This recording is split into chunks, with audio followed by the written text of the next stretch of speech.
Bonsoir à toutes et tous. Le club Paname est de retour après des mois de somnolence, de lobotomisation du cerveau, d'endormissement devant nos matchs. L'élimination face au Real mardi nous oblige à sortir de cette léthargie. Quel est l'état du club aujourd'hui? Que faut-il changer ou au contraire sauvegarder?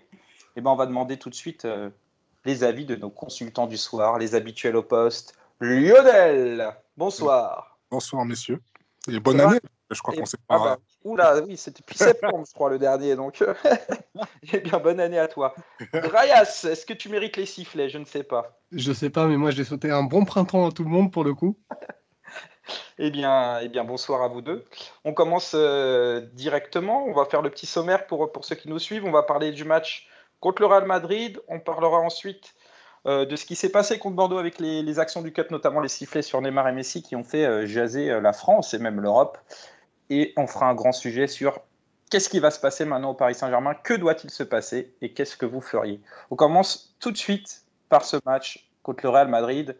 Drayas, comment expliques-tu cette éternelle rechute? Est-ce que tu t'attendais à une nouvelle rechute après la finale et la demi-finale des deux dernières années et comment tu l'expliques? Alors non, je m'y attendais pas du tout. Je pensais pas qu'on était guéri, mais je pensais qu'on était à l'abri de ce genre de mésaventures qu'on a trop connues par le passé. Je pense que si je savais l'expliquer, je serais très riche, je serais allé toquer à la porte de Nasser et je lui aurais dit. Après, il y a des raisons sous-jacentes. C'est une direction sportive qui est défaillante année après année. C'est des recrutements qui sont incohérents année après année. Et on en arrive avec une espèce de politique où des fois certains joueurs, autant dans quelques joueurs qui sont exemplaires, enfin, j'en vois qu'un seul qui est vraiment exemplaire, c'est Marquinhos. Sauf sur ce match. Sauf sur ce match, ouais, d'ailleurs. Ça pourrait être un sujet, ça. Pourquoi est-ce que Marquinhos a craqué sur ce match? Il n'y a pas que Marquinhos, c'est pourquoi les grosses bourdes, on n'en fait pas 50, on les fait dans ces matchs-là, on pense à... Non, mais ça, je sais. Non, je dis juste que, si tu veux, Marquinhos, en soi, le fait que le mec il soit tout le temps fiable et que sur ce match-là, il craque, je pense qu'au niveau mental, il y a un vrai sujet. Mais au-delà de ça, on a des joueurs qui ont un côté, tiens, je suis en vacances toute l'année, puis quand c'est Ligue des Champions, il faut que je me réveille, je manque un peu de rythme, etc., etc. Il y a toute la politique sportive. Mais ce qui est désolant, c'est que tu pourrais, si tu veux, si on s'arrête au constat que je viens de faire, c'est que tu pourrais juste complètement passer à côté de tes matchs. Là, tu domines le Real de la tête et des épaules pendant 3 mi-temps avant de clairement t'écrouler mentalement et de permettre à un Benzema qui sort de sa boîte de complètement retourner la situation. Mais des gens vont beaucoup parler du but d'égalisation. Dès le début de la deuxième mi-temps, on est la tête dans les chaussettes, on n'arrive plus à rien, on n'arrive plus à passer et on est en plein doute, quoi. Il y a cette fameuse occasion pour Kylian Mbappé qui est hors jeu, il me semble. Mais c'est l'arbre qui cache la forêt du début de la deuxième mi-temps. Lionel, toi, comment t'expliques cette nouvelle défaillance mentale? Est-ce que pour toi, c'est en amont, dans le discours au sein du club, dans tout ce qui peut se passer autour du club, ou c'est des joueurs qui sont encore traumatisés? Je ne pense pas que ce soit des joueurs qui soient traumatisés, parce que je pense que tout sportif de haut niveau peut vivre ce genre d'expérience. Mais quand tu arrives à un tel niveau de compétition, à un tel niveau de compétitivité, tu es capable de pouvoir te remettre la tête à l'endroit. Quand on voit, par exemple, que Verratti a réussi à gagner l'Euro avec l'Italie, où il est quand même très bon pendant l'Euro, ça montre que c'est un joueur qui est capable de gagner. Moi, je pense que le problème, c'est la façon dont le projet, entre guillemets, est établi. C'est-à-dire que c'est tout pour la Ligue des Champions. Il n'y a aucune équipe en Europe qui joue sa saison sur un aller-retour au mois de mars. Ça n'existe pas. Que ce soit le Bayern, City, le Real, etc. Aucune de ces équipes ne joue sa saison sur ce genre de match. Donc forcément, ça a mis une pression extrêmement importante sur les joueurs. Quand tu donnes l'exemple Munich qui gagne le championnat depuis des années, qui n'a pas non plus une concurrence qui est folle, quand tu dis que Paris est le seul qui doit jouer sa survie sur une confrontation directe, pour toi c'est par rapport à la faiblesse de son championnat ou c'est par rapport au discours justement qu'on entend autour du club? C'est que Munich, on va pas forcément l'entendre comme Paris malgré que la concurrence soit la même. Mais pour moi, c'est pas que la faiblesse en fait du championnat. C'est-à-dire que quand on prend le Bayern Munich, ok, le Bayern Munich a réussi à arriver à un niveau où il n'y a plus de concurrents dans son championnat, mais ils l'ont construit à force de travail, avec quelque chose qui a l'air cohérent, quelque chose qu'on peut prendre comme modèle en fait en Europe. Tout le monde va parler de Bayern Munich comme étant un club modèle. Donc forcément, quand tu joues pour ce club-là, tu te sens, tu as une certaine forme d'assurance, tu es rassuré en fait. Tu te dis, voilà, je suis dans un club qui est structuré, où les choses sont bien établies, etc. Le problème du Paris Saint-Germain, c'est que la façon dont le Paris Saint-Germain s'est construit en brûlant certaines étapes, etc., fait qu'aujourd'hui, on le voit, quand le mercato du Paris Saint-Germain est fait, le mercato d'été l'année dernière est terminé, on avait fait un podcast là-dessus, où on disait oui, c'est un mercato qui, sur le papier, était intéressant, mais ça rajoute encore une pression supplémentaire. Tu vas chercher du Messi, du Ramos, tout le monde te dit ah, c'est le mercato du siècle, le mercato du siècle. Mais on l'avait dit, c'est-à-dire qu'on avait un poste qui à tout prix rectifié, c'était le milieu de terrain, et ça n'a pas été rectifié. Et donc tu te mets dans une position où tout le monde t'attend, où déjà dans ton championnat, bah, on sait que tu vas gagner, donc quand on te dit bon ça c'est normal parce que tu as tellement plus d'argent que les autres, donc il n'y a pas de véritablement satisfaction entre guillemets à remporter le championnat. Donc tu joues dans un environnement où voilà le match retour c'était le match à ne pas rater. Et personne n'est dans cette position parce que personne n'a un projet qui est autant centré sur l'argent.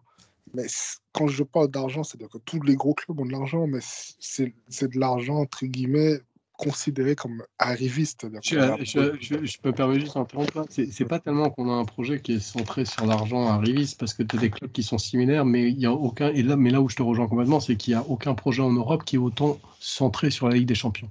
Même le Real Madrid, qui historiquement c'est la Ligue des Champions, n'est pas à ce point centré sur la Ligue des Champions. Ouais. Parce qu'ils l'ont déjà gagné aussi. Nous, la nouveauté, c'est qu'on l'a gagné. Oui, donc. mais ils n'ont pas gagné. City ne l'a pas gagné. Alors tu me diras, City, il y a la première ligue qui centralise beaucoup de choses. Mais City ne l'a pas gagné. Il n'y a pas cette pression négative comme pour le Paris Saint-Germain. Et donc je pense que c'est ton problème de mental. C'est-à-dire que tu prends Marquinhos, tu le mets le matin à Manchester City. Il est capable d'aller gagner la Ligue des Champions dans les 2 ans et de faire des matchs exceptionnels parce que il y aura dans l'environnement autour, il n'y aura pas de pression. J'ai pu comprendre. Avant le match, Nasser est venu dans le vestiaire en rappelant l'importance du match, etc. etc. C'est tout ça qui donne le résultat qu'on a eu contre le Real. Au-delà de ça, Braias, est-ce que toi... je peux réagir avant ? Oui, vas-y, réagis. Réagis. Je pose ma question et réagis en même temps. Parce que ça va être compliqué. Vas-y, réagis. Merci de ne pas respecter l'autorité du présentateur. -1 point. Tu seras sifflé au prochain podcast. Vas-y. Enfin, j'allais dire. Déjà, quand Lionel dit sportif de haut niveau, c'est un des problèmes, c'est que tous n'ont pas des attitudes et des comportements de sportifs de haut niveau. L'exemple le plus criant, c'est bien sûr Neymar. Et un exemple aussi qui taquine beaucoup à ce niveau-là, c'est Verratti. Mais on peut aussi parler de Draxler, on peut aussi parler de Herrera, on peut aussi parler de Paredes qui apparemment fait un peu plus d'efforts, mais il a pendant très longtemps rien foutu à l'entraînement. Que dire de Icardi, et que justement, tu vois, dire que ce sont des sportifs de haut niveau, c'est pas quelque chose que tu retrouves chez l'ensemble des sportifs. Et ensuite de ça, quand tu discutes effectivement avec, quand tu entends toutes les rumeurs et que tu discutes avec certaines personnes, tu prends conscience qu'au-delà de sportifs de haut niveau, ce qu'on peut remettre en cause au Paris Saint-Germain, c'est une certaine exigence au niveau du professionnalisme, au-delà justement des ambitions, parce que je vais aussi vouloir réagir sur la notion des ambitions, mais cette exigence au niveau du professionnalisme laisse à désirer, que ce soit dans la gestion des jeunes, dans la manière de les gérer, dans les relations entre les différentes structures du club, dans les conseillers auprès de Nasser, dans les gens qui se tirent dans les pattes les uns des autres, etc., etc. Il y a trop, ça part trop dans tous les sens, c'est trop le bordel, et justement, je ne pense pas qu'à Paris, il y ait cette exigence de sportif de haut niveau, et je pense que, et c'est là où on va aussi rebondir avec ce que tu disais à Munich. Munich, il y a c'est pas qu'ils sont, enfin, je sais pas, tu avais utilisé le mot rassuré, et c'est pas le bon mot, c'est juste qu'à Munich, il y a cette légitimité d'exiger l'exigence chez les joueurs. Ils ont le droit de dire aux joueurs, bon, bah, maintenant, toi, tu es à Munich et tu es exigeant, puis c'est comme ça et c'est tout, et si t'es pas comme ça, bah, tu dégages. À Paris, tu aucune légitimité pour dire ça. Le coach n'a jamais eu de légitimité pour aller parler pour parler à un joueur. Je pense que Hans Flick, s'il a un problème avec un joueur, il va pouvoir. C'est plus Flick, hein, c'est Nagelsmann. Mais Oui, enfin, ouais, bah voilà, mais en gros, il va avoir une latitude. mais Il t'as va, raison. D'ailleurs, il va avoir une latitude. Et à Paris, ils en ont qu'une. Après, par rapport à ça, j'avais envie de revenir sur un élément, et c'est quelque chose qui est là depuis 1 an et demi. C'est le rapport qu'a l'équipe, grosso merdo, depuis l'arrivée de Paredes. On pourrait résumer le rapport du club à l'arbitrage. Il y a une dimension, et ça se voit en Ligue 1, et ça commence même à transparaître en Ligue des Champions, où c'est comme si les joueurs étaient convaincus qu'on devait les laisser gagner. Je veux dire, c'est une chose que de venir mettre la pression, et je me souviens à quel point c'était odieux quand Barcelone le faisait à la grande époque de Messi, quand il était là-bas, où tu avais tout le monde, Busquets en tête, et merde, comment il s'appelait le central qui a marqué Barcelone, je me souviens plus. Non, pas Piqué. Puyol. Voilà, Puyol en tête, et tu avais les petits Iniesta et Xavi qui étaient autour, etc., qui mettaient une pression folle à l'arbitre, mais ils le faisaient pour obtenir quelque chose. Alors que là, quand tu vois nos joueurs en train de le faire, tu as limite l'impression qu'ils sont choqués, qu'on leur ait pas donné la faute, qu'on leur ait pas donné le but, qu'il y a comme si ils étaient en permanence victimes d'une injustice, alors qu'il n'y a pas d'injustice. Il y a cette espèce de sentiment que les choses leur sont dues. Et ce rapport à l'arbitrage, ça en dit tellement long sur la manière avec laquelle le club communique avec ses joueurs, sur le rapport entre les joueurs et le club, et c'est un truc de fou. Et enfin, je voulais revenir aussi, tu parlais de City et tu parlais de la pression médiatique. Je pense que la pression médiatique, elle est juste 10 fois plus forte en Angleterre. Et que ce qui fait la différence avec City, c'est qu'indépendamment de la pression médiatique, il y a une pression du management qui va dans une certaine direction, qui est suffisamment forte pour être plus forte que la pression médiatique, ce qui n'est pas le cas au Paris Saint-Germain. Voilà, je voulais juste réagir. J'ai jamais parlé de pression médiatique. D'accord. Si, le mot tu l'as utilisé, mais bon, après, c'est pas grave. Je rebondis juste par rapport au mot, parce que justement, c'est parce que la pression inhérente à ce que veulent les dirigeants. Juste tu parles de Puyol, Busquets, etc., et du fait que Paris a. Est-ce que, je vais vous poser la question à tous les deux, est-ce que, malgré tout le contexte, il n'y a pas un manque de leader au sein de l'effectif du Paris Saint-Germain, Lionel? Moi, je ne pense pas qu'il y ait un manque de leader au Paris Saint-Germain, parce que qu'on le veuille ou non, moi je pense que Marquinhos a la capacité d'être leader. Mbappé a la capacité d'être leader, même Verratti, même si des fois il a tendance à se disperser, il a les capacités d'être un leader. Je pense qu'ils ne sont pas dans un environnement où on leur permet d'être un leader. Aujourd'hui, qu'on le veuille ou non, quand tes deux stars, que ce soit Messi ou Neymar, qu'on transpire de par. Messi, c'est pas par son professionnalisme, parce qu'on peut pas remettre en cause, je pense, le professionnalisme de Messi. Tu ne dures pas aussi longtemps si t'es pas professionnel, mais quand on voit son attitude où quand les choses vont pas bien, il baisse la tête, etc. Et ça reste quand même les stars de l'équipe. Quand tes deux joueurs considérés comme les plus forts ne te permettent pas de te mettre dans une position de leader, forcément, ça complique les choses. Mais je ne pense pas qu'il y a un manque de leadership au Paris Saint-Germain. Je pense que c'est tout simplement, on n'est pas dans un environnement où les joueurs sont mis là pour faire leur travail, et on leur demande, on exige qu'ils fassent leur travail. C'est pas normal qu'un joueur comme Icardi, alors je veux bien qu'il ait des difficultés à pour devenir un joueur aussi mauvais et inutilisable. Pareil quand tu vois comme Draxler, etc. Après, juste pour revenir un peu à ce que Draz disait concernant Verratti, cette année, je trouve que Verratti a quand même mis au travail. C'est très rare de voir Verratti tenir 90 minutes, et cette année, on le voit régulièrement faire des matchs complets. Donc, il y a des joueurs qui, je pense, ont les capacités d'être des leaders. C'est pas parce qu'il y a du mieux depuis 3 mois que ça fait oublier. Non, mais voilà, pour Marco Verratti, il y a un peu de mieux depuis 3 mois, c'est vrai, mais c'est pas pour autant que tu dois pour le coup oublier tout ce qui s'est passé sur les 3 dernières années. Si je peux me permettre, quand je parlais leader, c'est pas forcément un leader technique comme Messi, Neymar, c'est-à-dire que je parle leader d'état d'esprit, mais moi je pense que aujourd'hui au Paris Saint-Germain. Je pense qu'un joueur comme Donnarumma, Marquinhos, Kimpembe, Mbappé, voire Verratti, sont des joueurs qui ont la capacité d'être des leaders, je ne parle pas technique, je parle en termes de tempérament. Mais aujourd'hui, le problème, c'est que tu es dans une équipe qui n'a pas une véritable structure, une exigence. À partir du moment où déjà même le coach n'a pas non plus ce poids sur son équipe, je ne pense pas que tu puisses vraiment avoir de vrais leaders dans l'équipe. Alors, il y a quelqu'un qui fait beaucoup de bruit, je ne sais pas avec quoi. C'est pas moi. Avec son micro, qui bouge son micro. Et il faut faire un petit peu attention parce qu'on entend. Andreas répond à la question.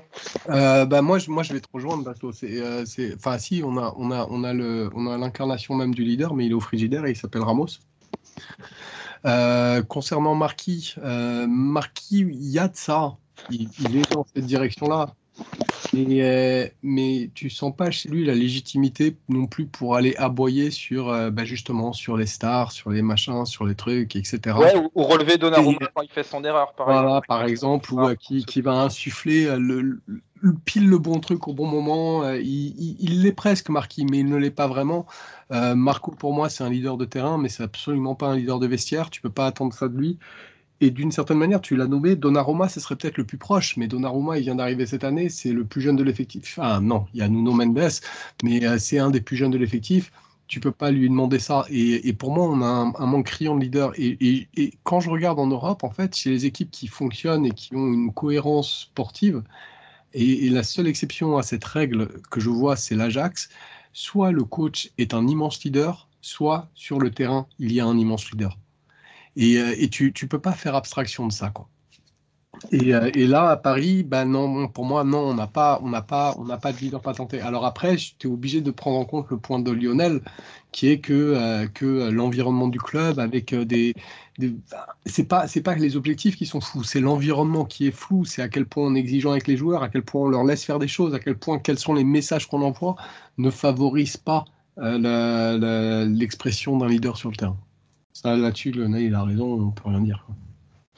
Ouais. Lionel, tu veux rajouter quelque chose ? Non. Toujours les mêmes constats d'année en année, de déception. On va parler vite fait des perfs individuels. Je ne vais pas vous demander un top 3, flop 3. Je vais vous demander votre déception du match, votre satisfaction si vous en avez, et si vous avez une colère envers un des joueurs. Drayas.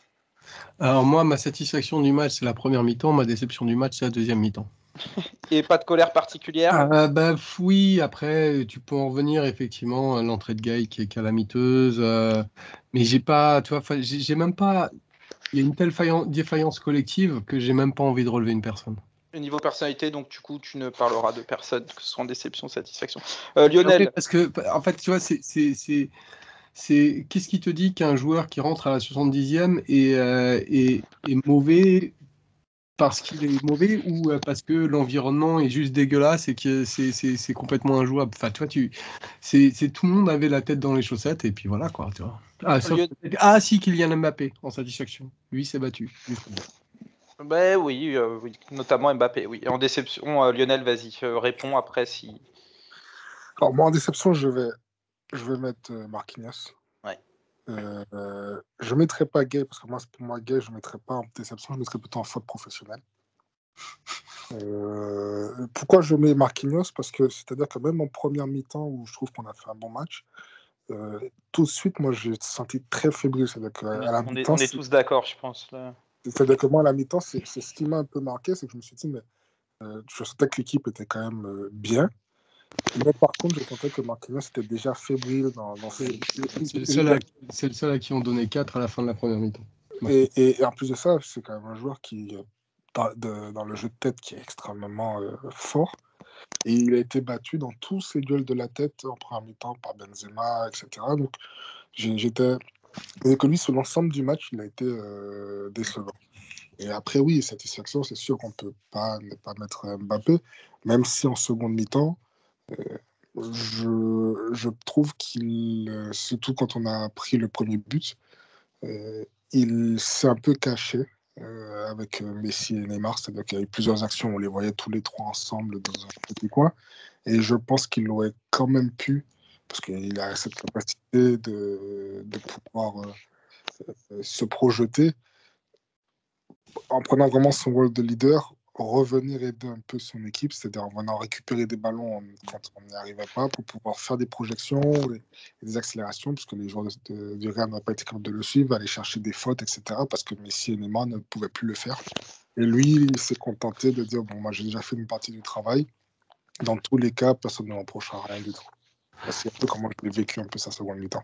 Je voulais juste revenir, au leader, on a oublié d'en parler, hein, c'est Mbappé, c'est un leader. Mais après, est-ce qu'il est vraiment impliqué dans le projet? Et du coup, est-ce que tu es leader quand tu n'es pas vraiment impliqué dans le projet? Oui, c'est difficile de dire que c'est pas un leader, effectivement. Et en colère, du coup, Lionel? Je dis Gay, pour moi, Gay.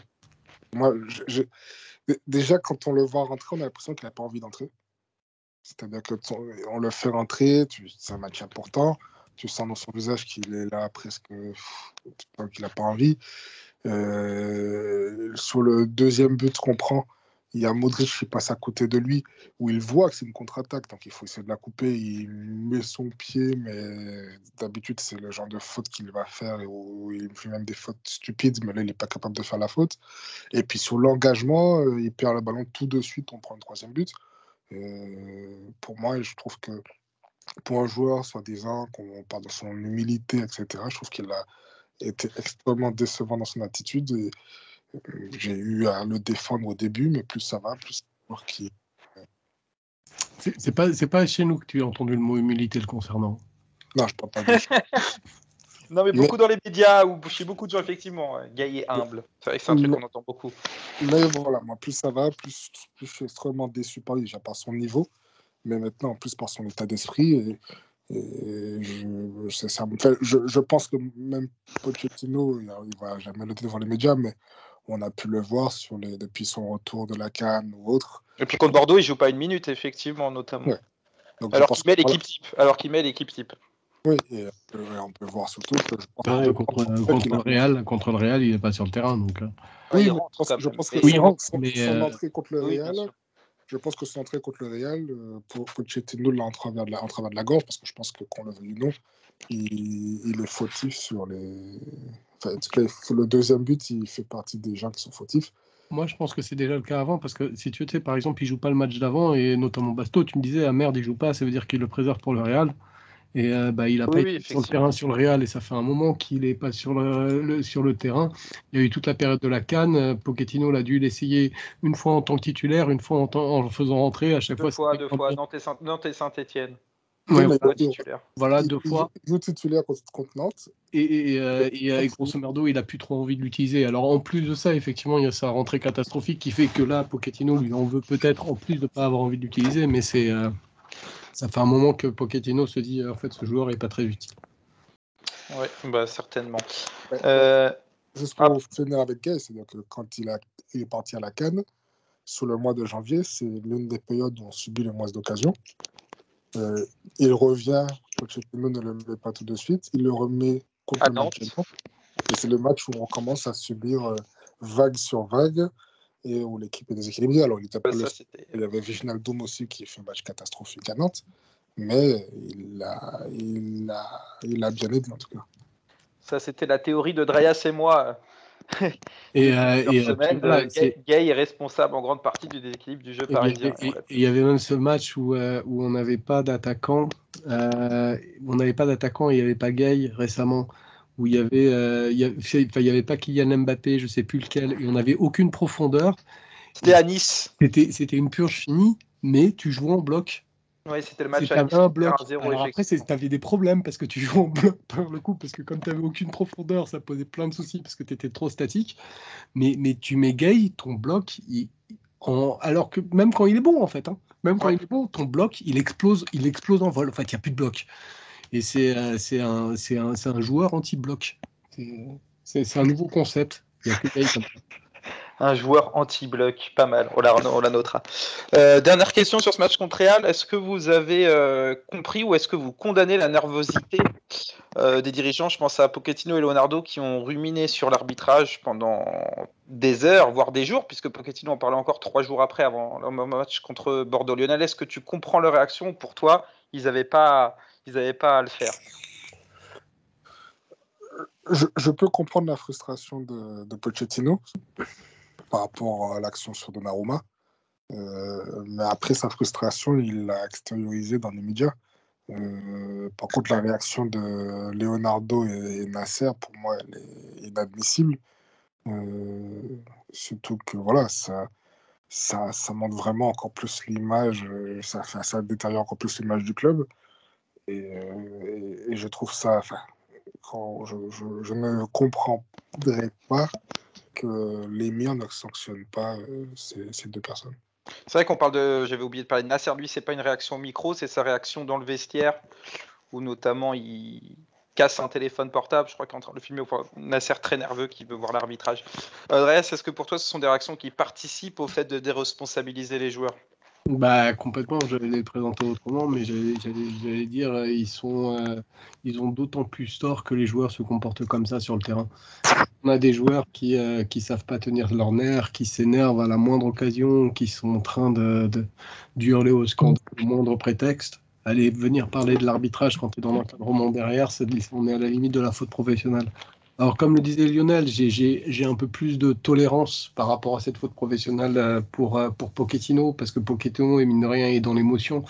Il faut se mettre à la place de ce coach. Il organise une équipe où il est en train de... Alors après, c'était sans doute pas dur, hein, ce Real, il ne va pas falloir en attendre grand-chose en Ligue des Champions, mais il a dévoré tactiquement le Real. Il l'a dévoré tactiquement, le Real ne faisait rien.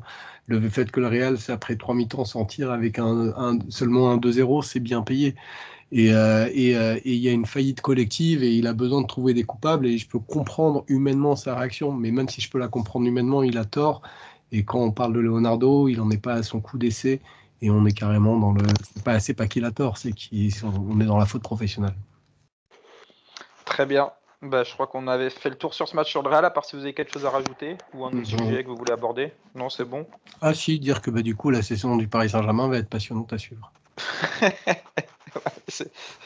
Le titre n'est pas encore gagné. Non, mais bon. Non. Enfin, vu que le deuxième perd des points tous les matchs. Voilà, c'est ça. Tu es dans une période où tu perds des matchs et tu te retrouves avec des points avec encore plus d'avance. On a plus de points que les 4 derniers matchs où on a 2 défaites. Bon, oui, voilà, c'est ça. Tu perds des matchs et tu prends de l'avance. Voilà le championnat, quoi. Ouais, putain. Belle concurrence derrière. Donc on va passer au match contre Bordeaux, plus que on va pas vraiment parler de la performance et de la victoire 3-0 du PSG contre Bordeaux, parce que le match n'est pas passionnant, il n'y a pas forcément grand chose à redire. On va plutôt parler de ce qu'a fait Paris, c'est-à-dire les actions du collectif Ultra Paris, donc qui promettait un petit communiqué la veille en disant qu'ils vont critiquer la direction, critiquer le choix des couleurs, critiquer la direction sportive, le projet. Et à l'arrivée, ce qui a été retenu, c'est des sifflets ciblés sur Neymar et Messi particulièrement. Pour vous, comment vous expliquez le fait de cibler ces deux joueurs et est-ce que vous comprenez ce choix, Lionel? Alors, les sifflets à la gueule ne m'ont pas choqué. Moi, ce qui m'a un peu plus choqué, ce sont les insultes envers Neymar. C'est-à-dire que le sifflet, je n'ai pas apprécié les insultes. Après, oui, parce que pour moi, ces deux joueurs, on en parlait pendant le match, et à la fin, c'est un peu ce qui est ressenti, c'est que pour moi, ces deux joueurs-là symbolisent, entre guillemets, la politique du Paris Saint-Germain. Politique de stars, de joueurs qui viennent au Paris Saint-Germain, mais pas forcément pour le projet, qui viennent parce que pour des choses, on va dire, qui sortent un peu du cadre sportif. Et je pense que de ce qu'on a pu entendre, le Cup a quand même été un peu censuré. Et je pense que c'est on en parlera après de la censure. Ouais. Mais pour moi, je pense que à mon avis, ils en ont pris beaucoup plus aussi par rapport à ça. Après, oui, je pense que... Attends, Lionel finit, pardon. Ouais. Après, oui, je pense que ça n'a pas dû être les deux seuls ciblés. Mais ça ne me choque pas qu'ils aient été un peu plus chahutés que les autres, parce que voilà, c'est eux qui représentent la politique sportive de QSI. Je pense que pour Neymar, c'est personnel. C'est-à-dire que je pense que les supporters en ont un ras-le-bol de ce joueur, que ce soit par ses performances, mais par son comportement, etc.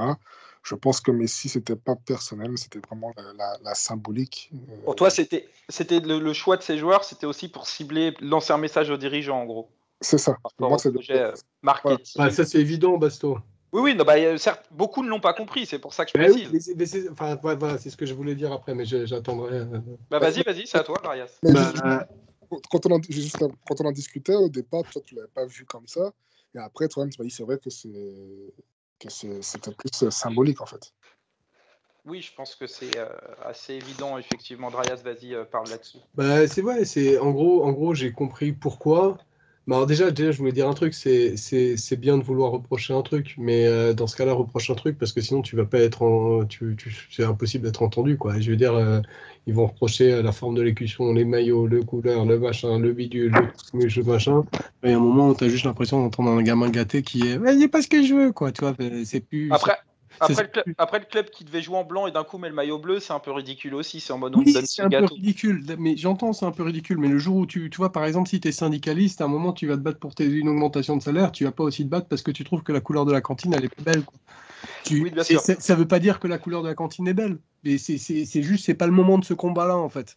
Parce que si tu commences à dire à la direction, oui, je veux une augmentation de salaire et puis je veux changer la couleur de la peinture, bah, ils vont te changer la couleur de la peinture et puis l'augmentation de salaire, tu t'assiras dessus, quoi. Bah, il y a un moment où, tu vois, si tu veux un truc, il faut rendre le message clair. Et quand tu demandes 10 000 trucs à la fois, bah, ton message, il sera pas clair.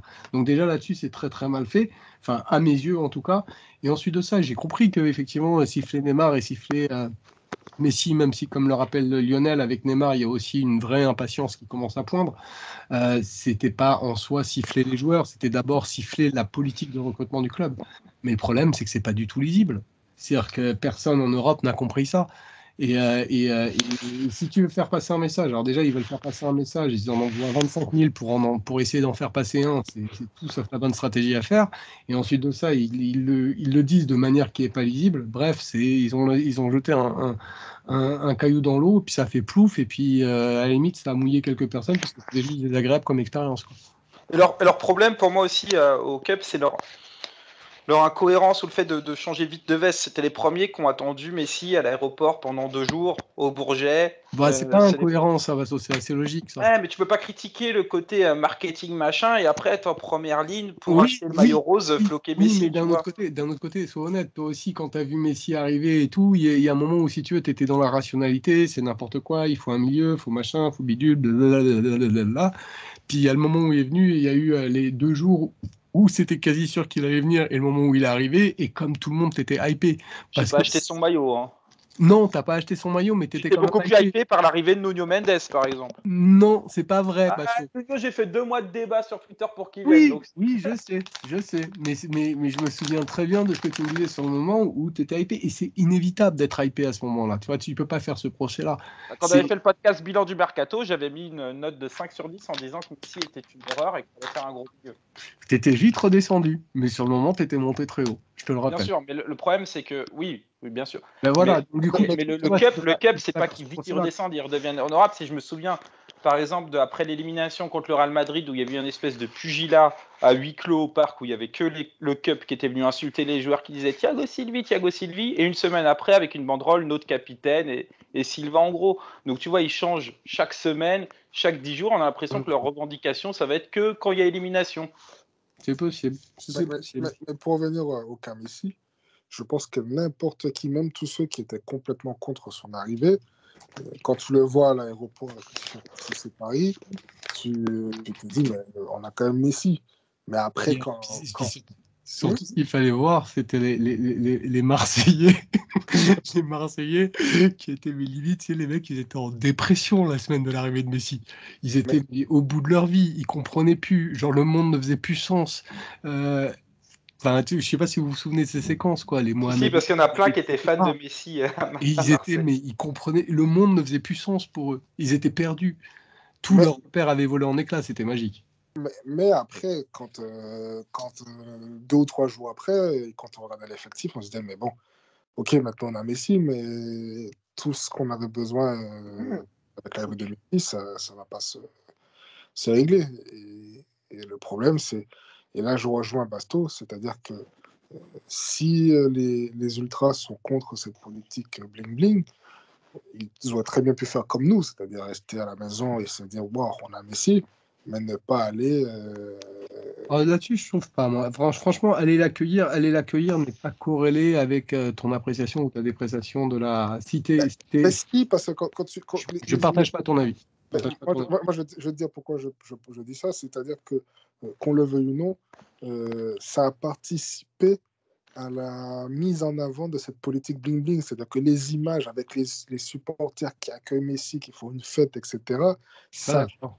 ça embellit encore plus. Non, je suis pas d'accord avec le fait que ça participe à la politique Big Bang. Ces accueils-là, c'est des trucs que tu vas retrouver en Turquie. Ça participe pas à la politique de l'accueil Big Bang. Ça participe au fait de montrer qu'un peuple est content de l'arrivée d'une nouvelle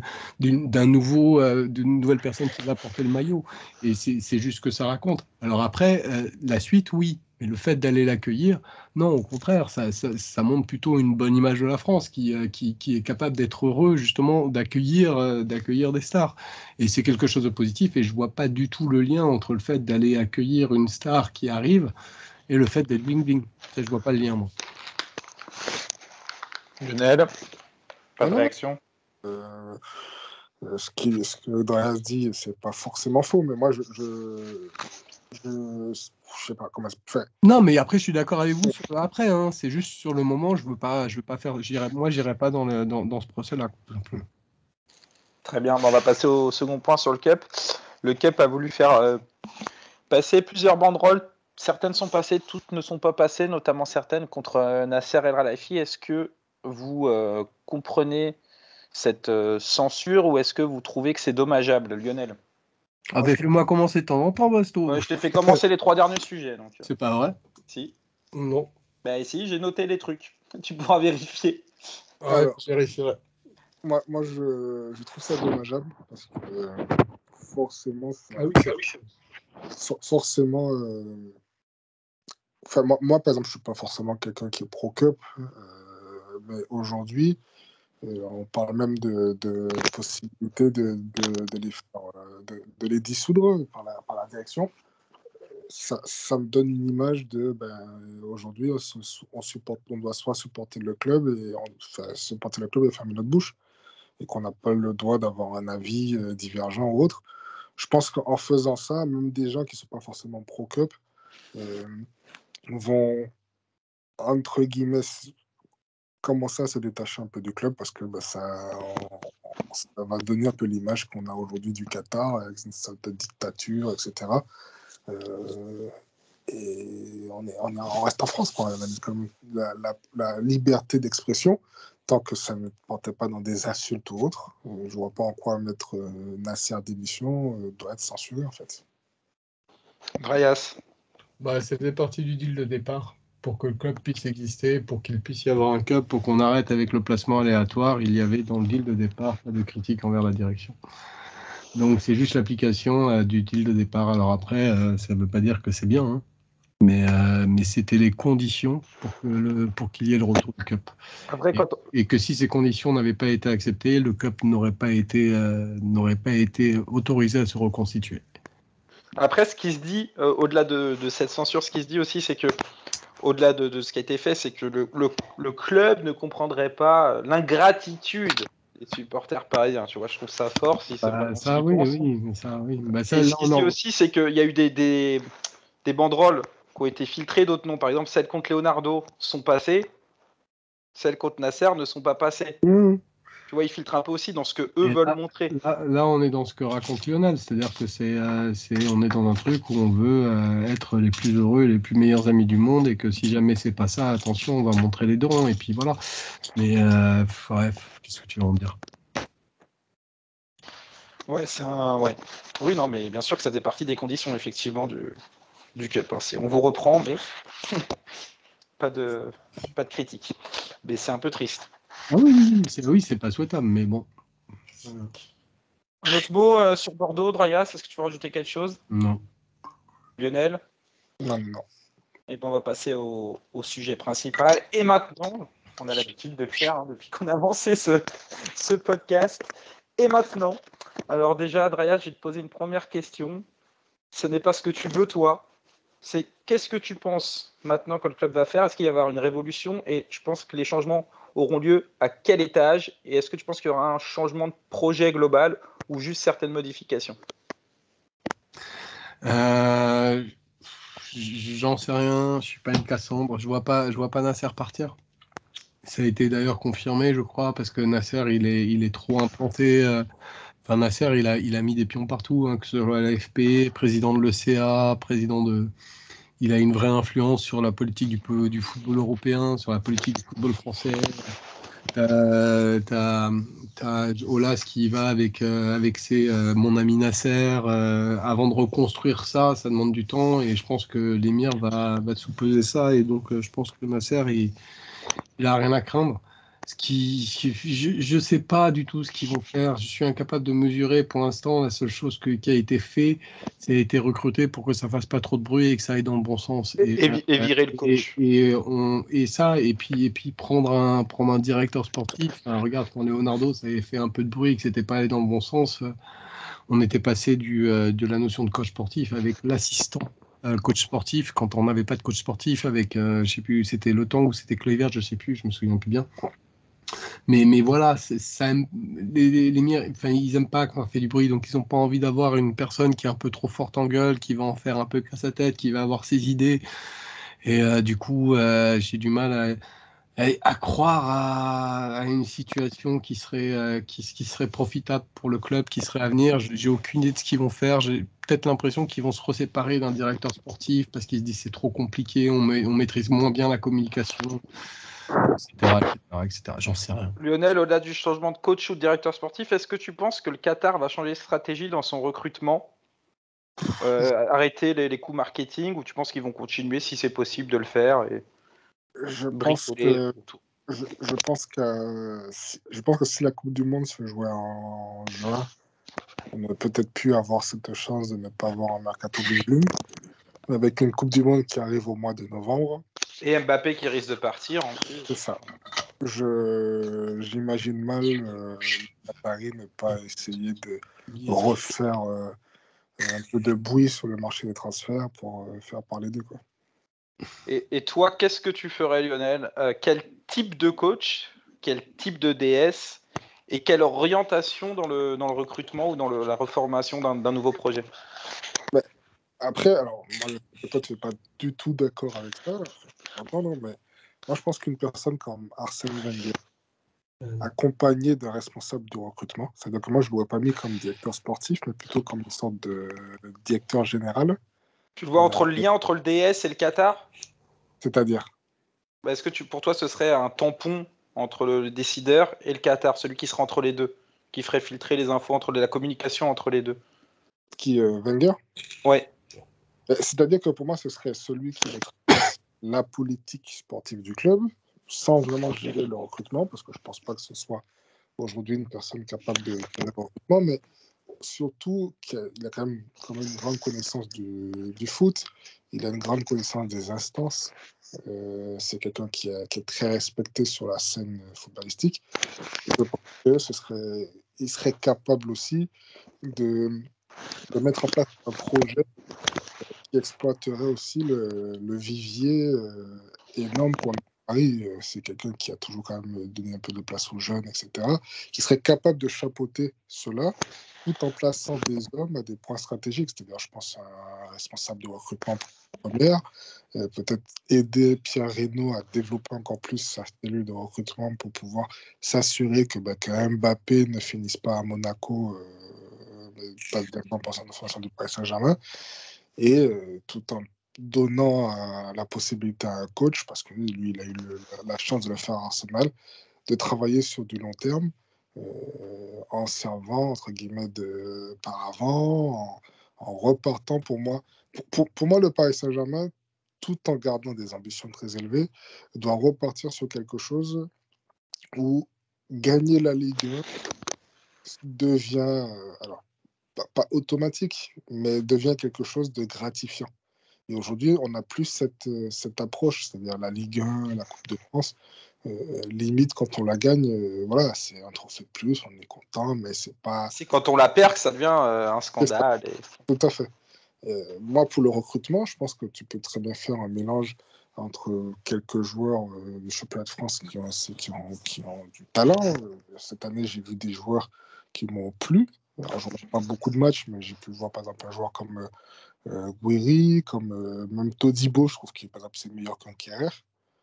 Il y a aussi Lovro Madjer qui joue à Rennes, je trouve que c'est un beau joueur. Et en même temps, aller chercher 2-3 joueurs à l'étranger avec un bon potentiel. Par exemple, il y a une piste qui est sortie ce matin comme Léao que je trouve que est très intéressant. Il y a un joueur dont je t'ai parlé, Darwin Nunez, que j'aime beaucoup. Oui. Chouameni. Voilà, repartir sur quelque chose et puis aussi donner un peu de place à la formation parisienne. On a des très bons jeunes. On a le petit El Shaddai. Ça peut permettre à Diallo de partir. Enfin, il y a de quoi faire pour moi quelque chose. Pour les jeunes, ce que tu voudrais, c'est pas qu'ils soient tout de suite titulaires, etc. C'est plutôt que recruter des Gay, ou même des Gay, des Kerrer, des Diallo, qu'ils soient en deuxième ou troisième rotation à la place de ces joueurs-là, c'est ça?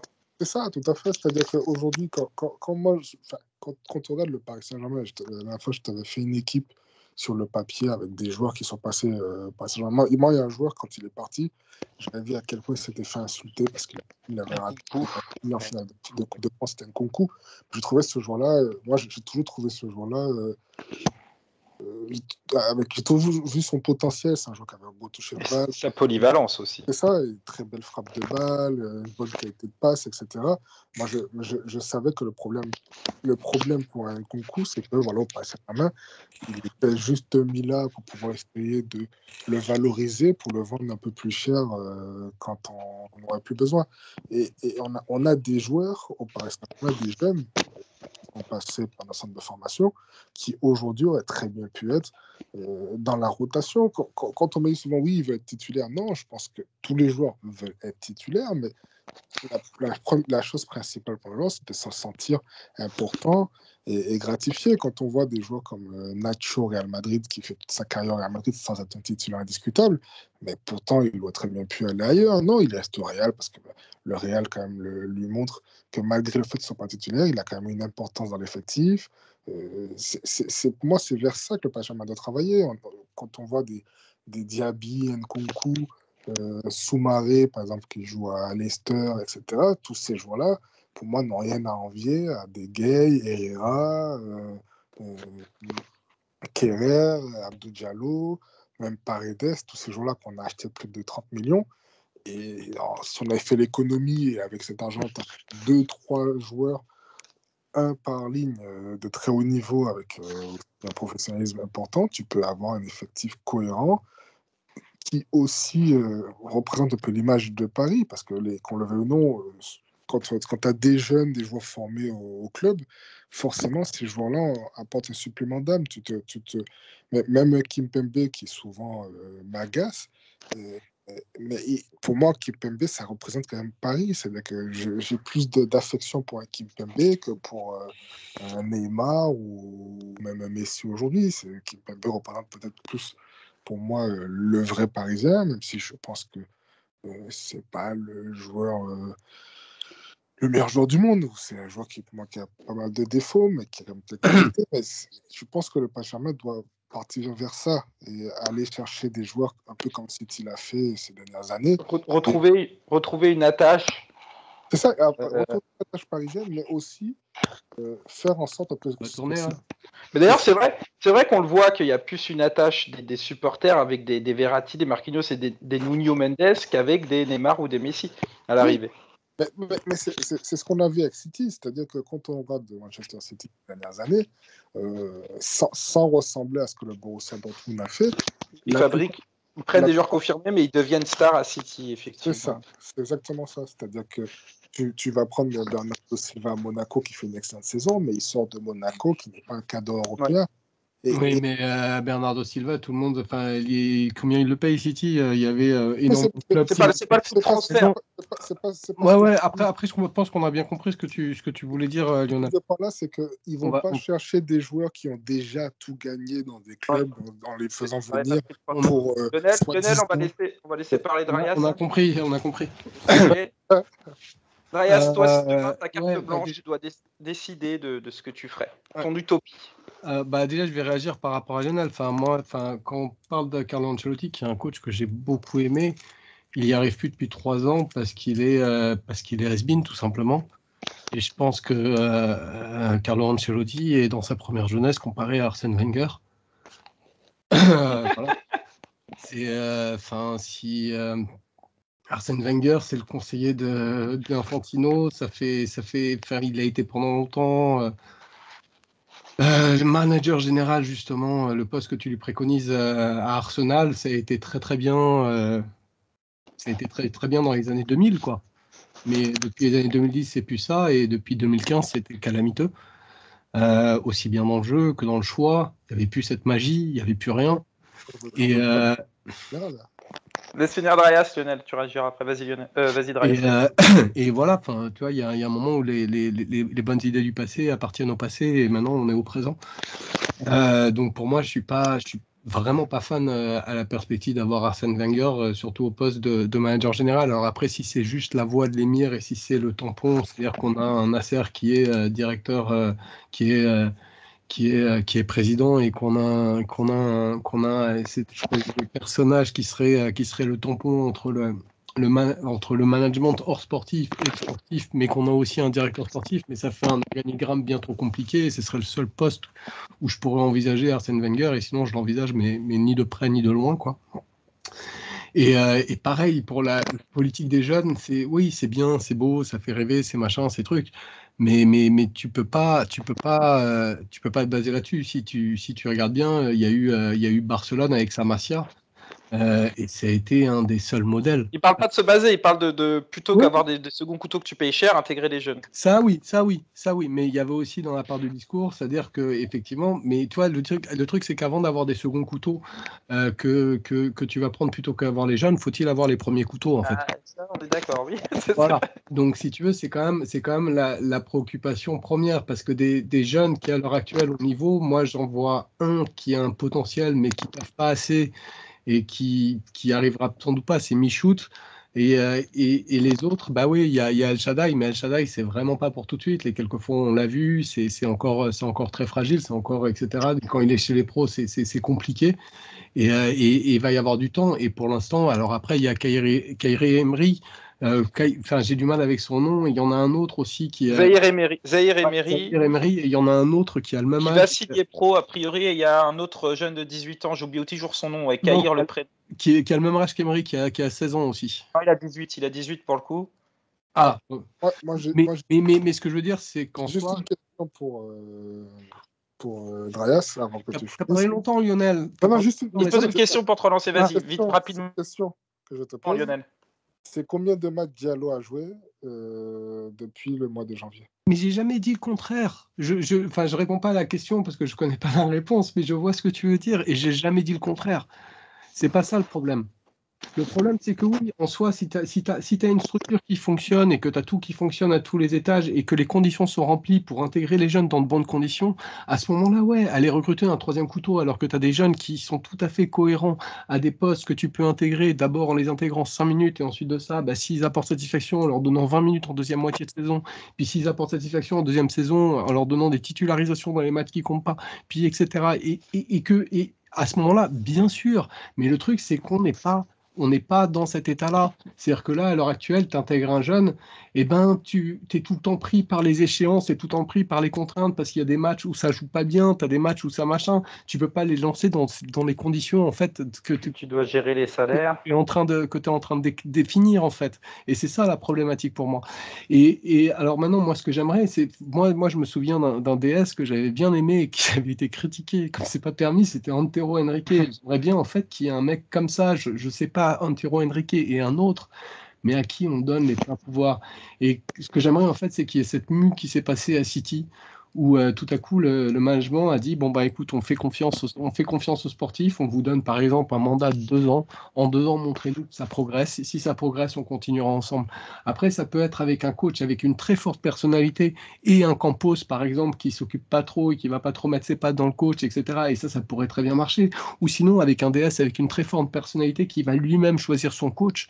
Mais ce que j'aimerais, c'est qu'il y ait une direction sportive qui émerge, Ouais. et qu'elle s'impose. Moi, j'ai.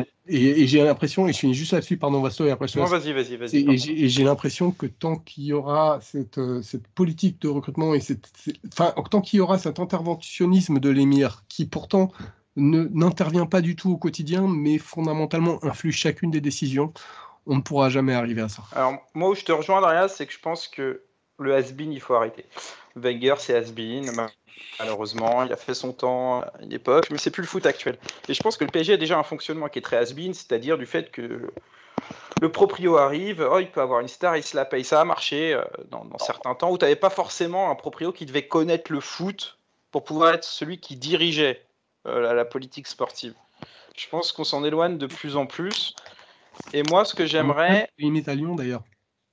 Lyon, oui, c'est le même problème avec Olas, tout à fait. Alors que ça a très bien marché pendant 10 ans, et là, ça commence à montrer ses limites. Oui, bien sûr, très bon exemple. Et moi, ce que j'aimerais, c'est, ça se fera jamais, mais un mec comme Edwards qui part de Liverpool cet été, qui est un directeur sportif, mais un directeur sportif moderne. C'est-à-dire que c'est un mec qui arrive à Liverpool en tant que data analyst et qui a fini directeur sportif. C'est un mec qui, en gros, on lui demandait de recruter ses coachs. Il avait sa shortlist, il regardait avec l'aide de la data et d'une énorme équipe de scouting. Nous, on n'en a plus qu'un de scout au PSG. Donc, quand je dis qu'on fait dans le has-been, c'est qu'on fait dans le has-been. Notre équipe de recruteurs, c'est un mec. Parce que Leonardo on en avait deux, il en a viré un dernièrement. Mais ton mec comme Edwards, il pourrait jamais être là avec les Qataris, Basto.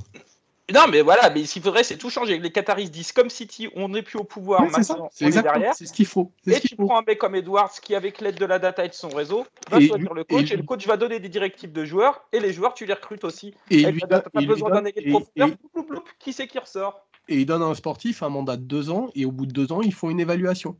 Exactement. Voilà. On se rejoint sur le... surtout, en fait. Tu peux pas chaque fois dans 2 ans repartir sur quelque chose. Rien ne se passe en 2 ans. Mais non, mais t'évalues. Évaluer, ça veut pas dire.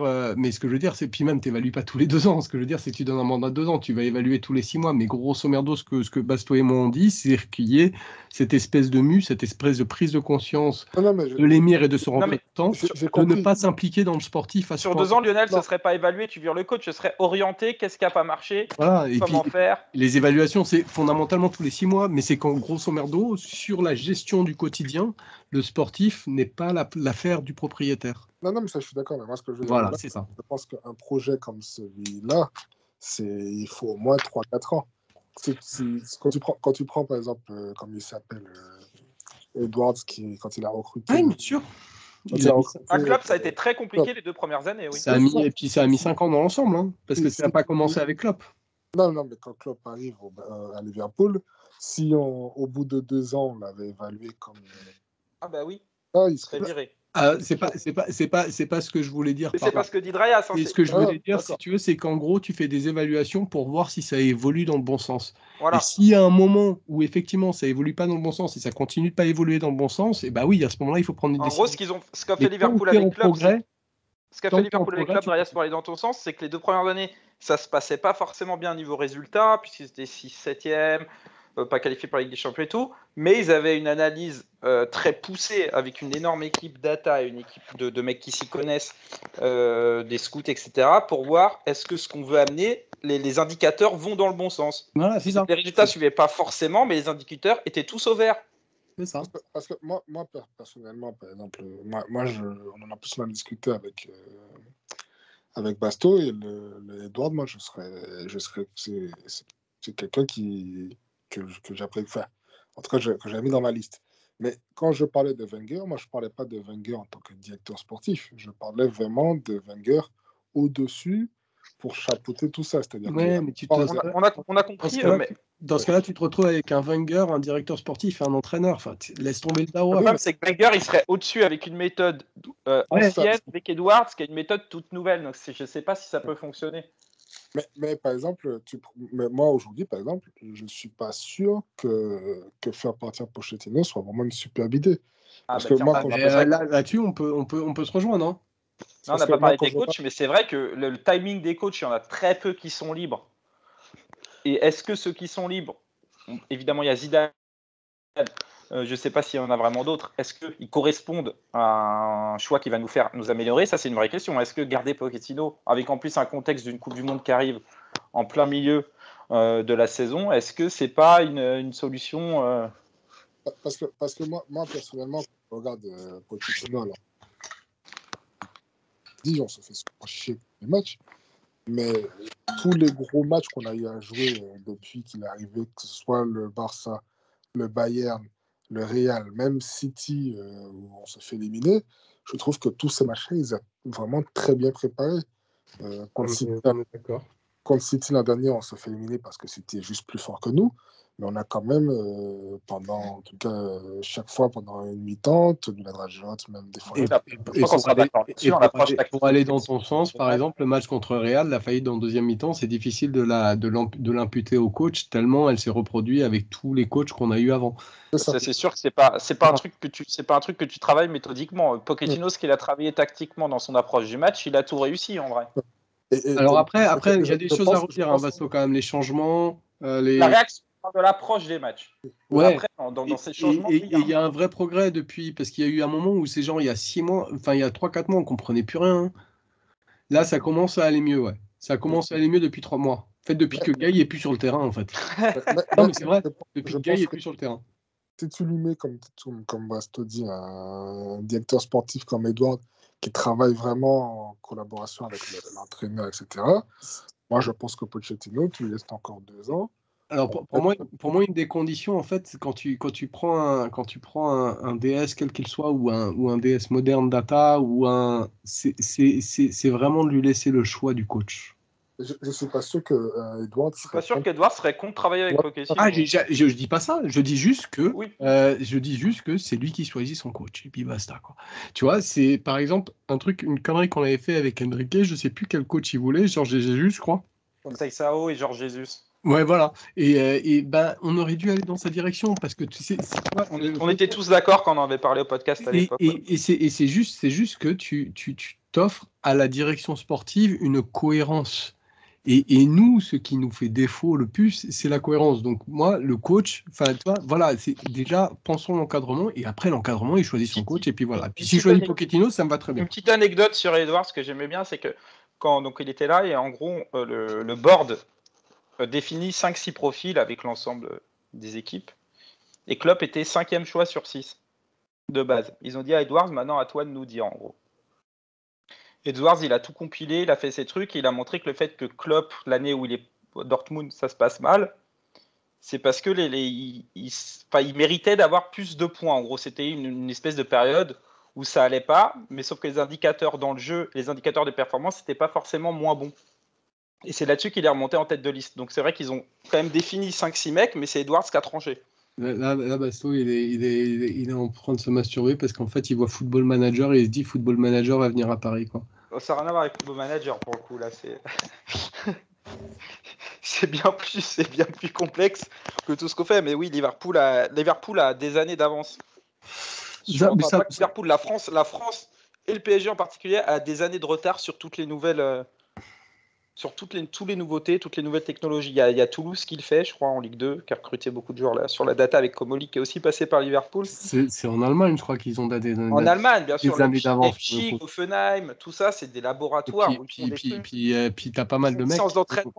Ils font des séances d'entraînement avec des trucs en réalité virtuelle, etc. C'est un vrai laboratoire en Allemagne. Ah, je crois que c'est vraiment, ça vient d'Allemagne, hein, tout ça, je crois. Oui, ça vient d'Allemagne. C'est la méthode Ragnick avec. Ouais, c'est ça. Exactement. À la base, ouais. Ouais.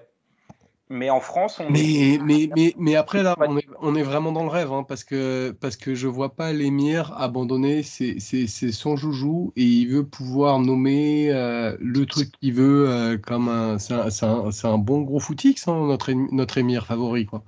Et il veut nommer le joueur qui machin bidule chouette, quoi. Et je crois pas qu'il renoncera à ça, en fait. Bon, je t'aimais bien, Dryas. J'étais ravi t'avoir connu. Pourquoi ça? Parce que l'émir va t'emprisonner. Adieu Seb. Mais putain, ouais, on a pris du succès, quoi. On est même écouté au Qatar, quoi. Rembourse ta dette avant, s'il te plaît. On est même. T'inquiète pas, je vais monétiser la vidéo. Vu qu'on est écouté au Qatar, je vais te rembourser facilement. Non, mais c'est pour ça que je précisais quelle serait notre utopie, hein. Évidemment. Ça mais voilà, c'est pas notre envie, c'est plus notre utopie pour le coup. Malheureusement. Bah, écoutez, on voulait rajouter quelque chose ou on clôture là-dessus? Si, je peux bien rajouter une chose. Vas-y. La fin de la saison de Paris Saint-Germain va vraiment être passionnante. Tu l'as déjà dit tout à l'heure, mais tu le redis, Lionel, un autre mot? Moi, tu m'avais dit que tu allais me donner ton mercato. Tu peux dire un mercato? Ah bah vas-y, fais un mercato de rêve. Non, le tien, je veux le tien, moi. Ah, le mien? Ah oui. Moi, c'est Gravenberch. Je t'avais déjà donné. Le mien, évidemment. Alors moi, déjà, si Mbappé part, on se retrouve. Bon, Di Maria, déjà, il part libre, on ne prolonge pas. Neymar, dans l'idéal, il part, mais s'il reste, je le mets soit en 8 en Ligue 1, soit en 30 minutes pour suppléer Messi qui joue 60 minutes. Pour moi, tu ne peux pas jouer avec les deux. Et donc pour moi, il faut 2 recrutements. Il faut un 9 de surface. Dans l'idéal, pas Haaland, pour plein de raisons, notamment ses blessures constantes. Après, ça dépend vraiment quel coach et tout. Un 9 de surface, ça peut être un joueur que j'aime pas trop, mais un Lukaku, tu vois, qui serait bradé par Chelsea avec leurs problèmes. Ça peut être très intéressant, notamment avec nos latéraux. Donc un 9 de surface et un ailier de débordement profondeur, style Coman, Sterling. Ça se fera pas, mais dans le même genre, tu as Anthony à l'Ajax. Oublié 2 milieux dans ta liste. Et lui est plus faisable. Au milieu, Gravenberch, évidemment. Et il en faut un autre. Et un autre milieu, et bah là tu vois sur les opportunités de marché, mais c'est pas. Au pire tu fais Gravenberch et un mec libre, je sais pas ce qu'il y a. Non, c'est vrai, Gravenberch Pogba, pour le coup, ça fait redondance parce que c'est un peu le même profil. Oui, pour le coup, oui. Faut mais, par exemple, Pogba et Tchouaméni ou Gravenberch et un autre. Gravenberch, Tchouaméni, ce sera un bon pari. Gravenberch, Tchouaméni, mais par contre, c'est très cher. Ouais, bah oui, mais on est dans le rêve. C'est moins cher parce que t'en as un libre. Mais dans l'idéal, oui, ce serait un 9 de surface, un ailier de profondeur, 2 milieux. Et en défense, honnêtement, c'est pas le truc que si on peut faire un latéral droit remplaçant, par exemple un Klose à un moins bon prix. C'est vraiment pas l'urgence. Et c'est vraiment pas l'urgence, ça c'est si vraiment il y a une petite fenêtre et qu'on a l'argent pour. Et tu m'as dit que tu l'as jamais vu jouer, mais est-ce que tu l'as déjà vu jouer entre-temps, Darwin Nunez? Toujours pas. Il joue où? Il joue à Benfica. Hein? Benfica. Non, je regarde pas la Liga 9. C'est quel profil comme neuf? C'est un neuf, il est très longiligne. Il a tendance un peu à s'excentrer côté gauche. Assez rapide, bon de la tête. Bon, techniquement, c'est pas le meilleur. Mais voilà, il peut jouer dos au but. Puis il a un peu ce côté uruguayen, quoi. C'est un uruguayen, quoi.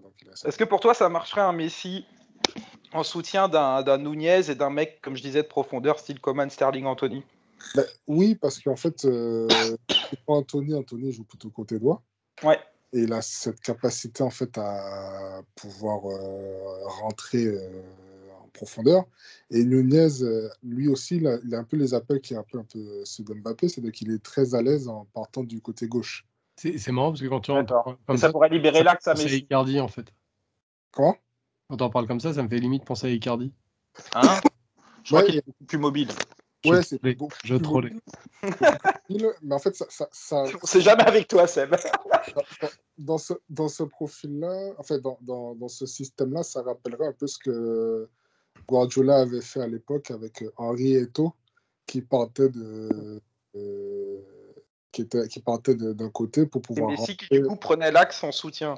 C'est ça, tout à fait. Et qui avait donc des appels de l'extérieur vers l'intérieur pour pouvoir en profondeur, quoi. Donc, ouais. Moi, ce serait ça. Mais si tu as l'occasion de le voir jouer, tu regardes un peu match de foot, tu peux regarder un peu le portugais, tu m'en diras. Là, il y a Ajax Benfica, d'ailleurs, en ce moment, il y a 0-0. Ouais. Ah bah, d'ailleurs, il y aura peut-être des prolongations, j'ai peut-être regardé. Voilà, je crois qu'on a fait plus ou moins. Ah si, j'ai un petit troll pour Dreyas. J'ai quelqu'un qui nous suit sur Twitter qui disait je sens que Dreyas va nous taillader Marquinhos parce qu'il a oublié avec sa mémoire que c'est Marquinhos et pas Thiago Silva. Tu vois, j'ai rien dit de mal. C'est parce que je pensais que c'était Thiago Silva si ça avait été ça. Voilà, c'était tout. On a tout dit? On a tout dit, je pense. Eh ben, merci à vous pour ce retour. Ouais. Et Et à bientôt avec peut-être des changements de format. On verra ça dans le futur proche. Merci à vous, merci Lionel, merci Drayas. Merci à toi d'avoir organisé. Ciao tout le monde. Et à bientôt. Ciao, ciao.